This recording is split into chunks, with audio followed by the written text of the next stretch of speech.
Hello મિત્રો, સૌથી પહેલાં હું તમને બધાને એક નાની વિનંતી કરવા માંગુ છું કે વિડીયો જોયા પછી કૃપા કરીને મારી ચેનલને જરૂર સબસ્ક્રાઇબ કરજો. આ વિડીયો બનાવવા માટે હું ખૂબ મહેનત કરું છું અને આ જ મારું ખર્ચ ચલાવવાનું સાધન છે. જે કોઈ મારી ચેનલને સબસ્ક્રાઇબ કરશે તેના માટે હું દિલથી પ્રાર્થના કરું છું કે તેનું જીવન ખૂબ સુંદર, સમૃદ્ધ, ખુશહાલ અને સુખી બને. પ્લીઝ પ્લીઝ મારી ચેનલને જરૂર સબસ્ક્રાઇબ કરજો. તમને અહીં રડવા માટે લાવવા આમનાવ્યા નથી. ચાલ જલ્દી આ કપડાં પહેરી લે. અને થઈ યાર, જા. એક લાલ રંગનો જોડો મારા મોઢા પર મારવામાં આવ્યો. હું એક ઇજ્જતદાર છોકરી હતી. મને જબરદસ્તી માલિકની સામે ઊભી રાખવામાં આવી અને જેવી મેં એક નજર ઊંચી કરીને, નામ સુરભી છે. હું મારા જ બદલાઈ ગઈ. મારું નામ સુરભી છે. હું મારા પિતાજી સાથે રહેતી હતી. પિતાજી કહેતા હતા કે મારા જન્મના દિવસે જ માનું અવસાન થયું હતું. મારા પિતા મને ખૂબ પ્રેમ કરતા હતા, પરંતુ મને હંમેશા એક માની ખોટ વર્તાતી. જો કોઈ મન ક્યારે વટતું તો મને મારી માતાની ખૂબ યાદ આવતી હતી. ધીમે ધીમે સમય આગળ વધવા લાગ્યો અને હું બાળપણમાંથી નીકળીને મોટી થવા લાગી હતી. હવે મારા ચહેરા પર બાળપણની જગ્યાએ યુવાની આવવા લાગી હતી અને ઘરના લોકો પણ મારા લગ્નની વાતો કરવા લાગ્યા હતા. પિતાજી અવારનવાર કહેતા હતા કે બેટી, હવે તને તારા ઘરે મોકલવાનો સમય આવી ગયો છે. હું આ સાંભળીને ચૂપ થઈ જતી હતી, કારણ કે મને તેમના પ્રત્યે ખૂબ જ લગાવ હતો. તેમણે મને હંમેશા ખૂબ પ્રેમ આપ્યો હતો. ક્યારે કોઈ વસ્તુની ખોટ અનુભવા દીધી નહોતી. થોડા સમય પછી પિતાજીએ પોતાની દોસ્તી નિભાવતા મારા લગ્ન પોતાના જૂના મિત્રના દીકરા સાથે નક્કી કરી દીધા. તેનું નામ રાજ હતું. તે શહેરમાં કામ કરતો હતો. મહેનતુ હતો, સીધો સાદો હતો અને તેના ઘરમાં બસ તેની ચૂક્યું હતું. જ્યારે પિતાનું ઘણું વહેલું અવસાન થઈ ચૂક્યું હતું. જાણ કે અમારે ત્યાં દીકરીઓ વધારે સવાલ નથી કરતી. વડીલો જે નક્કી કરે તે માની લે છે. ધીરે દીકરીઓ વધારે સવાલ નથી કરતી. જે નક્કી કરે તે માની લે છે. ઘરમાં સંબંધીઓ આવવા લાગ્યા. આંગણામાં ચહલ પહેલ વધી ગઈ. કપડાં સીવવા લાગ્યા. ઘરેરાની વાતો થવા લાગી. મારી સહેલીઓ મને છેડતી હતી. હું શરમાઈ જતી હતી, પણ અંદર ક્યાંક હળવો ડર પણ હતો કે નવું ઘર કેવું હશે, નવા લોકો કેવા હશે, રાજ કેવો હશે.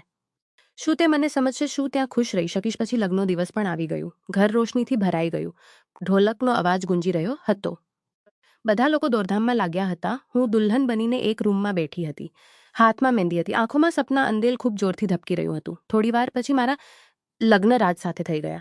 ફેરા સમયે મેં પહેલીવાર તેને બરાબર જોયું. તે શાંત ચહેરાવાળો સીધો સાદો માણસ લાગ્યો. તેની આંખોમાં નરમાશથી, જેનાથી મારો ડર થોડો ઓછો થયો. લગ્ન પછી વિદાયનો સમય આવ્યું ત્યારે મારું દિલ તૂટવા લાગ્યું. હું માતા પિતા એક ખૂણો આંખો સામે ઘૂમી રહ્યો હતો. ત્યારે જ પિતાજી મને એક તરફ લઈ ગયા. તેમના ચહેરા પર અજીબ ગંભીરતા હતી. મેં વિચાર્યું કદાચ તે મને સમજાવશે, પણ તેમણે જે કહ્યું તે સાંભળીને મારા પગ નીચેથી જમીન સરકી ગઈ.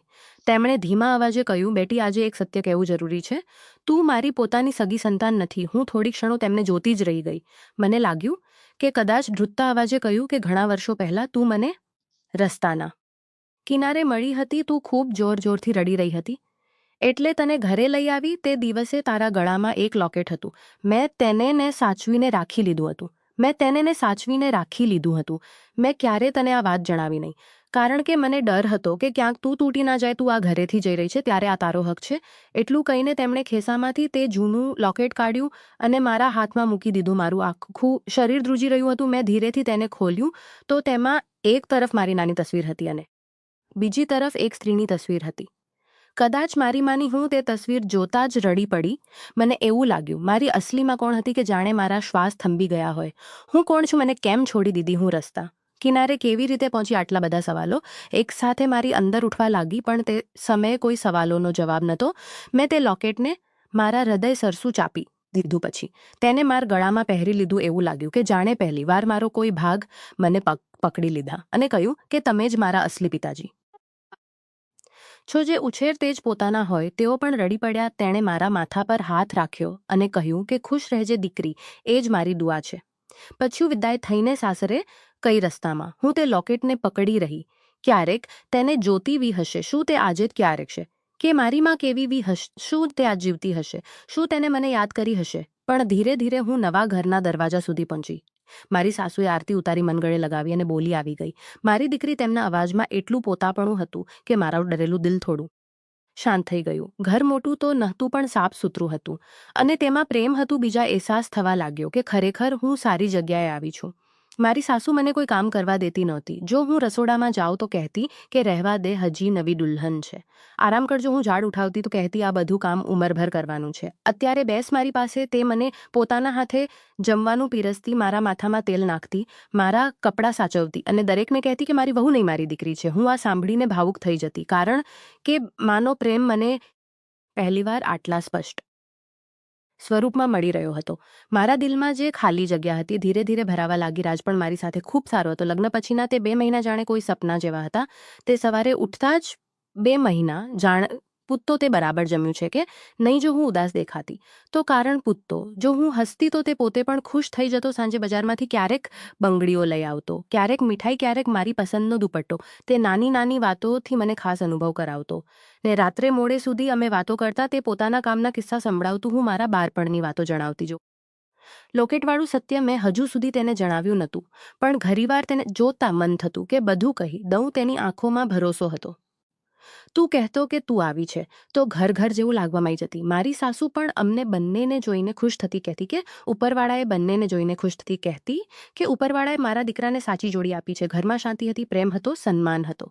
સવારે ચાની સુગંધ હોતી, બપોરે હાસ્યના અવાજો, અને સાંજે રાજ ક્યારે આવશે તેની પ્રતીક્ષા. આંગણામાં છોડને પાણી આપતી, ક્યારેક સાસુ સાથે બેસીને વાતો કરતી, ક્યારેક મારા રૂમમાં લોકેટ ખોલીને તે તસવીર જોતી અને વિચારતી કે જિંદગી કેટલી અજીબ છે.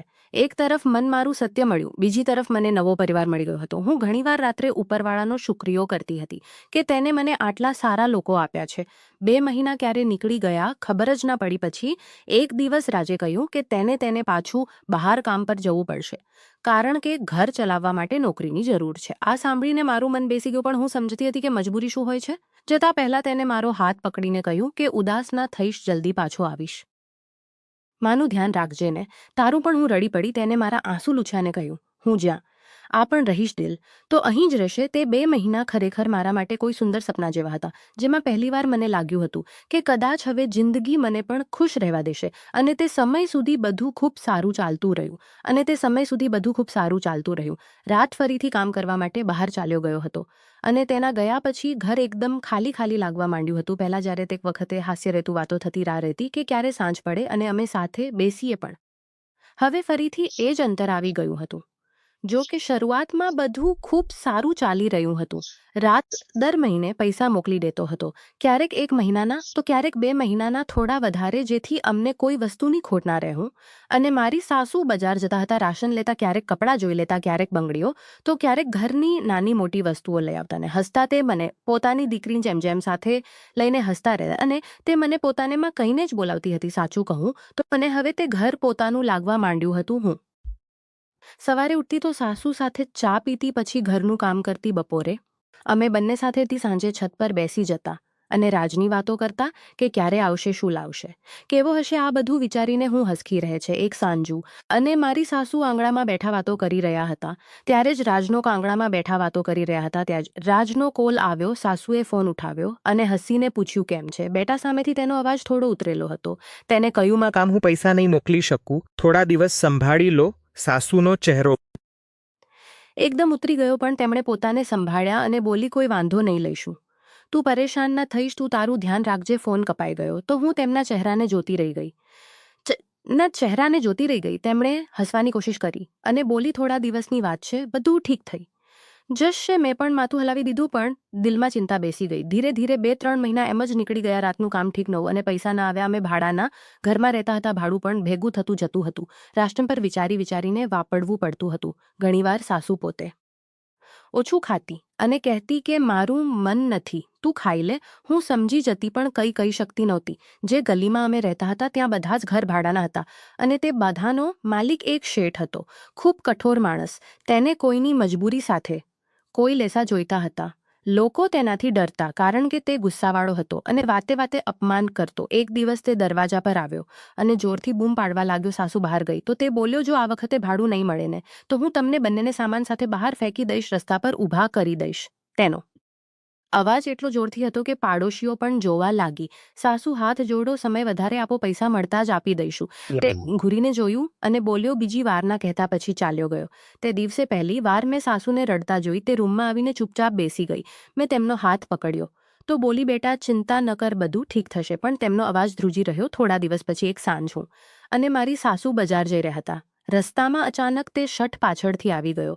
હું તેના પગરવથી જ ગભરાઈ ગઈ. જ્યારે તેને મારી પાસે આવીને અમને રોક્યા તો તેની નજર સીધી મારા પર પડી. તે મને ઉપરથી નીચે સુધી એવી રીતે જોઈ રહ્યો હતો કે મારું આખું શરીર ફફડી ગયું. પછી તે હલકી ડરીને તરત સાસુની પાછળ પોતાને છુપાવી દીધી. સાસુ બોલી, તમારા પૈસા તમને મળી જશે. આ રીતે રસ્તામાં તમાશો ના કરો, લોકો જોઈ રહ્યા છે. તે થોડીવાર મન ખૂરતો રહ્યો. પછી હસીને ચાલ્યો ગયો. પણ તેના ગયા પછી પણ મને એવું લાગતું હતું જાણે તેની નજર હજી પણ મારા ઉપર છે.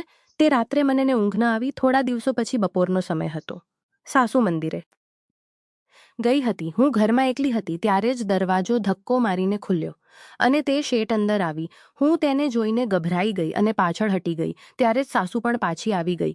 તે સીધો આંગણામાં આવીને ઊભો રહી ગયો અને બોલ્યો, ઘણા દિવસથી પ્રેમથી વાત કરી રહ્યો છું. હવે સાફ સાંભળી લો. મને તમારી વહુ ખૂબ ગમે છે. તમે ઈચ્છો તો તેને મારા હવાલે કરી દો. હું તમારું બધું ભાડું માફ કરી દઈશ અને આ ઘર પણ તમારા નામે કરી દઈશ. તેની વાત સાંભળીને મારા પગ નીચેથી જમીન નીકળી ગઈ. મારું ગળું સુકાઈ ગયું. હાથ ધ્રુજવા લાગ્યા. મને વિશ્વાસ જ ન આવ્યો કે કોઈ માણસ આટલો નીચો પડી શકે છે. હું પથ્થર જેવી ઊભી રહી ગઈ. શરમ, ડર, ગુસ્સો બધું એકસાથે ઉમટ્યું. મારી આંખોમાં માસુ ભરાઈ આવ્યા પણ અવાજ ન નીકળ્યું. ત્યારે જ મારી સાસુ તરત મારી સામે આવીને ઊભી રહી ગઈ, જાણે દિવાલ બની હોય. તેમણે ગુસ્સામાં કહ્યું કે જુઓ, તમને ભાડું મળશે પણ તમે મારી વહુ વિશે આ રીતે ગંદી વાતો ના કરી શકો. અત્યારે અહીંથી ચાલ્યા જાઓ. તે હસ્યો અને બોલ્યો, ઇજ્જત બતાવી રહી છે. 2 દિવસ પછી જો મને પૈસા નહીં મળે ને તો હું ફરી પાછો આવીશ અને જ્યારે લૂંટીશ ને ત્યારે તારી આ વહુને ઉઠાવીને લઈ જઈશ. તેની વાત સાંભળીને મારું લોહી થીજી ગયું. હું ડરના કારણે સાસુનો હાથ પકડીને ઊભી રહી ગઈ. તે જતા ફરી મન જોઈને હસ્યો અને બહાર નીકળી ગયો. તેના જતાં જ મારા પગ જવાબ દઈ ગયા. હું ત્યાં જ બેસી ગઈ અને રડવા લાગી. સાસુ પણ ખૂબ જ પરેશાન થઈ ગઈ. તે મને, હૃદય સાબ, આ છોડીસી હું જીવતી છું. કોઈ તને હાથ પણ નહીં ને કહેવા લાગી. હું તેમની ધડકન અનુભવી રહી હતી. તે પોતે પણ ધ્રુજી રહ્યા હતા. તે સાંજે ધડકન અનુભવી રહી હતી. તે પોતે પણ ધ્રુજી રહ્યો. અમે બંને ચૂપચાપ બેસી રહ્યા. વારંવાર દરવાજા તરફ જોતા રહ્યા. દરેક વાત પર દિલ ફફરી ઉઠતું અને સમજ નહોતું પડતું કે શું કરું. રાજને જણાવું તો તે દૂર છે અને પોતે પરેશાન છે. ના જણાવું તો આમું મુસીબત માથે ઊભી છે. હું આખી રાત જાગતી રહી. ક્યારેક લોકેટ પકડતી, ક્યારેક ઉપરવાળાને યાદ કરતી, ક્યારેક વિચારતી કે જો તે ખરેખર 2 દિવસ પછી આવી ગયો તો શું થશે. મારી સાસુ પણ આખી રાત પંખા ફેરવતી રહી. તેમની આંખોમાં ડર સાફ દેખાતો હતો. તે નાનકડા ઘરમાં પહેલીવાર મને લાગ્યું કે દિવાલો પણ અમને બચાવી નહીં શકે અને અમે બંને સ્ત્રીઓ કેટલી એકલી છીએ. દુનિયાની વચ્ચે ઊભી રહેલી, સહારા વગર, સુરક્ષા વગર, બસ ઉમ્મીદના સહારે કે કદાચ કોઈ ચમત્કાર થઈ જાય. મેં ખૂબ કોશિશ કરી હતી કે કોઈક રીતે પૈસા ભેગા થઈ જાય અને તે માણસનું ભાડું ચૂકવી દઈએ, જેથી તે ફરી ક્યારે અમારા દરવાજા પણ ક્યારેક રાશન લેવું જરૂરી થઈ જતું, ક્યારેક દવા, ક્યારેક બીજો ખર્ચ નીકળી આવતો અને પૈસા પૂરા નહોતા થયા. દિવસો વીતતા જતા હતા અને ડર અમારા માથા પર મંડરાઈ રહ્યું હતું. 2 દિવસ એવી રીતે વીત્યા જાણે 2 વર્ષ વીતી ગયા હોય. 2 દિવસ એવી રીતે વીત્યા જાણે 2 વર્ષ પર ચોકી જતા હતા. દરવાજા તરફ જોતા રહેતા. રાત્રે ઊંઘ ગાયબ થઈ ચૂકી હતી. અમે બંને ચૂપચાપ બેસી રહેતા અને બસ એકબીજાનો ચહેરો જોતા રહેતા. તે રાતનો સમય મને આજ સુધી યાદ છે. રાતના લગભગ 1 વાગ્યો હતો. આખું મોહલ્લું સૂઈ ગયું હતી. ગલી સુમસામ હતી. ત્યારે જ ઘરની બહાર કેટલાક લોકોના ધીમા અવાજો આવવા લાગ્યા. પહેલાં લાગ્યું કે કદાચ કોઈ વટે માર્ગું હશે, પણ પછી કોઈએ અમારા દરવાજાને હાથ લગાવ્યું. મારી સાસુ ધીમેથી ઉઠી અને બારીમાંથી બહાર ડોક્યું કર્યું જેવું. તેમણે જોયું. તેમનો ચહેરો સફેદી એ જ છે. મકાન માલિક અને તેની સાથે બીજા 2 માણસો છે. મારા અને મારી સાસુ બંનેના હાથ પગ ધ્રુજવા લાગ્યા. અમને સમજાઈ ગયું કે તે પોતાની ધમકી સાચી કરવા આવ્યો છે. કોઈ પણ ક્ષણે તે દરવાજો તોડીને અંદર આવી શકતો હતો. હું રડવા લાગી અને સાસુને વળગી ગઈ. ત્યારે જ તેમણે મને અલગ કરી અને ખૂબ કડક અવાજમાં કહ્યું, બેટી, મારી વાત ધ્યાનથી સાંભળ. આ દુનિયામાં મને તારાથી વધારે ભાગી જા. આ લોકો ક્યારે ને અત્યારે નથી. ભાગી જા. આ લોકોને હું જોઈ લઈશ. હું તેમને વાતોમાં ઉલઝાવીશ. તું પાછળથી નીકળી જા અને ક્યાંક દૂર ચાલી જજે. મેં તેમનો હાથ પકડી. યુનામાં, હું તમને છોડીને ક્યાંય નહીં જાઉં. આપણે જીવીશું તો સાથે, મરીશું તો થા. તો તે મારી આંખોમાં જોઈને બોલી, પાગલ ના બન. જો તું અહીં જ રહીને તો તે તને બરબાદ કરી દેશે. હું તો પણ ના માની. મેં કહ્યું, તમને એકલા ના છોડી શકું.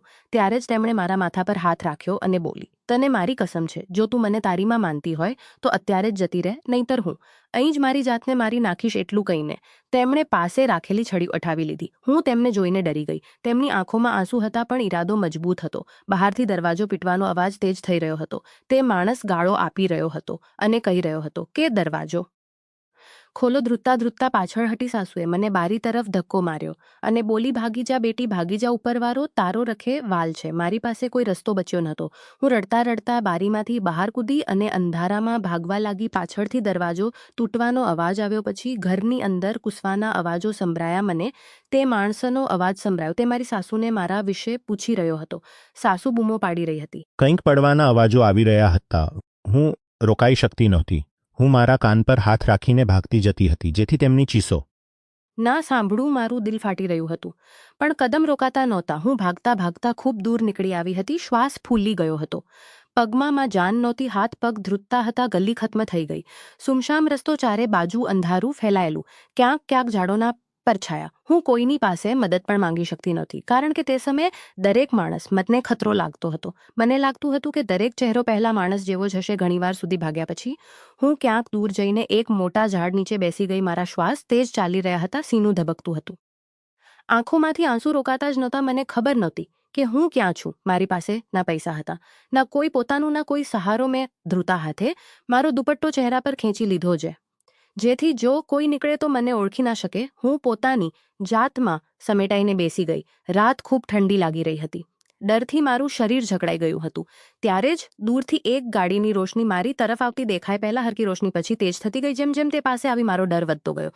હું ફરીથી ધ્રુજવા લાગી. મને લાગ્યું કે કદાચ પહેલા લોકો જ મને શોધતા આવી ગયા છે. હું ઉઠીને ભાગવા માંગતી હતી પણ પગમાં તાકાત નહોતી. ગાડી મારી સામે આવીને રોકાય. દરવાજો ખુલ્યો અને તેમાંથી એક વૃદ્ધ સ્ત્રી ઉતરી. તેણે ખૂબ જ સાફ સુથરા અને સારા કપડાં પહેર્યા હતા, પણ આંખોમાં નરમાશ હતી. તે ધીરે ધીરે મા પાસે આવી અને નમીને બોલી, દીકરા કોણ છે? તે ધીરે ધીરે મારી પાસે આવી અને નમીને બોલી, દીકરા કોણ છે? તો હું તેને બસ જોતી જ રહી ગઈ. મારા હોઠ સુકાઈ ગયા હતા. અવાજ ગાયબ હતો. હું કંઈ બોલી શકી નહીં. તેણે ફરી પ્રેમની, હું જણાવું કોણ છે? તું આટલી રાત્રે અહીં એકલી કેમ બેઠી છે? મેં તો પણ કોઈ જવાબ ના આપ્યો, કારણ કે હવે મને કોઈના પર ભરોસો કરતા ડર લાગતો હતો. મારી આંખો બસ તેને જોઈ રહી હતી અને દિલ પૂછી રહ્યું હતું કે શું આ મદદ છે કે કોઈ નવી મુસીબત? તે વૃદ્ધ સ્ત્રી ધીરે ધીરે મારી પાસે આવી અને ખૂબ પ્રેમથી મારી દિલમાં થોડો ભરોસો જાગ્યો. તેણે નમીને રીગેલા દિલમાં થોડો ભરોસો જાગ્યો. તેણે નમીને કહ્યું, દીકરા ડર નહીં, મને જણાવ તું કોણ છે? અને અહીંયા હાથા પર પ્રેમથી હાથ ફેરવ્યો. પછી સ્પર્શમાં મને પહેલીવારમાં જેવો સુકૂન અનુભવાય. મને લાગ્યું કે કદાચ ઉપરવાળાએ સાચે જ મારી મદદ માટે તેને મોકલી છે. હું રડી પડી અને તૂટેલા શબ્દોમાં તેને બધું જ કહી દીધું કે કેવી રીતે કેટલાક લોકો રાત્રે અમારા ઘરમાં ઘૂસી આવ્યા હતા, કેવી રીતે મારી સાસુએ મને બચાવવા માટે બારીમાંથી ભગાડી દીધી. તેને મારી વાત સાંભળી અને લાંબો શ્વાસ લઈને બોલી, અરે રે, કેવો જવાનો આવી ગયો છે. શરીફ લોકોનું તો જેવું મુશ્કેલ કરી દીધું છે. લોકોએ દીકરા તે બહુ દુઃખ જોયા છે. તેની વાતો સાંભળીને મને લાગ્યું કે કદાચ હવે હું સુરક્ષિત છું. તેને ફરી કહ્યું કે તું ડર નહીં, ચાલ મારી સાથે ગાડીમાં બેસી જા. હું તને મારા ઘરે છોડી દઉં છું. મેં તરત જ માથું હલાવ્યું. મારે ઘરે નથી જવું. તે લોકો હજુ ત્યાં જ હશે, ખબર નહીં. તેમણે મારી સાસુ સાથે શું કર્યું હશે? હું બહુ ડરી રહી હતી. તેમણે મારી સાસુ સાથે શું કર્યું હશે? હું બોલી કે સારું એવું છે, તું ચાલ મારા ઘરે ચાલ. સવાર બોલી કે સારું એવું છે, તું ચાલ મારા ઘરે ચાલ. સવાર થતાં જ હું તને તારા ઘરે છોડી દઈશ. તું આત્મીયતાથી વાત કરી કે હું તેની વાતોમાં આવી ગઈ. મારી પાસે બીજો કોઈ રસ્તો પણ નહોતો. ધ્રુતતા ડગલે તેની ગાડીમાં બેસી ગઈ. ગાડી ચાલી નીકળી. રાતનું અંધારું હતું. રસ્તાઓ સુમસામ હતા. હું બારીની બહાર જોતી રહી અને મનોમન ઉપરવાળાને યાદ કરતી રહી. તે રસ્તામાં આખી વખત મારી પૂછપરછ કરતી રહી, પરંતુ તેના સવાલો તે સમયે મને સામાન્ય લાગ્યા. તેને પૂછ્યું, તારું નામ શું છે? મેં કહ્યું, મારું નામ સુરભી છે. તેને પૂછ્યું કે લગ્ન થઈ ગયા છે?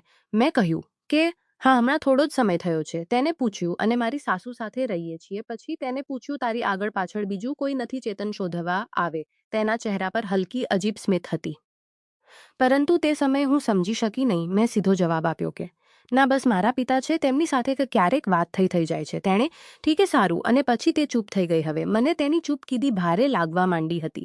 થોડીવાર પછી ગાડી શહેરના સારા રસ્તાઓ પરથી હટીને એક અજીબ વિસ્તારમાં વળી ગઈ. ગલીઓ સાંકડી હતી. કેટલાક ઘરોમાં તેજ રોશની હતી. કેટલીક જગ્યાએ જોર જોરથી ગીતો વાગી રહ્યા હતા. કેટલાક માણસો અહીં તહીં ફરી રહ્યા હતા. મેં પૂછ્યું, આપણે ક્યાં જઈ રહ્યા છીએ?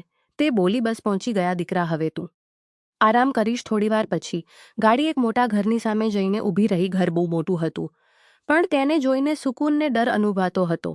બહાર રંગબેરંગી લાઇટો હતી. દરવાજા પર 2 માણસો ઊભા હતા. ડ્રાઈવરે ઉતરીને દરવાજો ખોલ્યો. તે સ્ત્રીએ મને નીચે ઉતરવા કહ્યું. હું જેવી બહાર આવી, મારી નજર ચારે બાજુ ગઈ. ત્યાં ઘણી બધી સુંદર છોકરીઓ હતી, પરંતુ તેમના ચહેરા પર ખુશી નહોતી.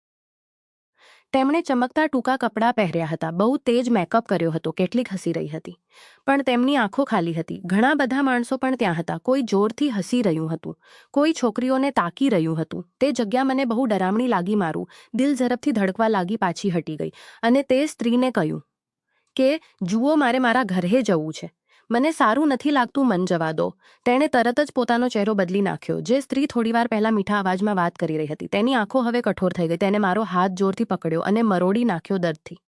મારી ચીસ નીકળી ગઈ. તે દાંત પીસીને બોલી, છોકરી, તને શું લાગે છે હું તને ફરવા લાવી છું? ચાલ મારી સાથે. હું ડરના માર્યા ધ્રુજવા લાગી. મેં હાથ છોડાવવાની બહુ કોશિશ કરી, પણ તેની પકડ બહુ મજબૂત હતી.